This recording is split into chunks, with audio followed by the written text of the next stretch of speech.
ქუთაისში ჭავჭავაძის გამზირზე მდებარე ბაზარში ხანძარი იყო 18 ივლისს გამთენიისას გაჩენილმა ცეცხლმა 13 სავაჭრო ჯიხური გაანადგურა.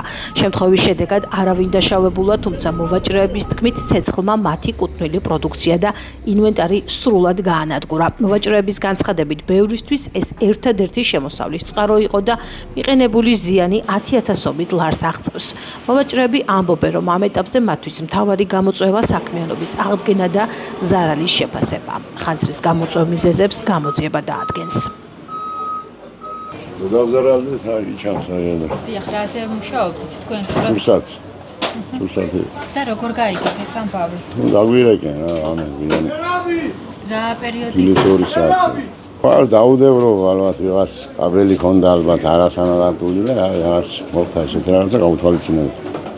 წმინდავს და ადმინისტრაციამ ალბათ გააკეთებინა.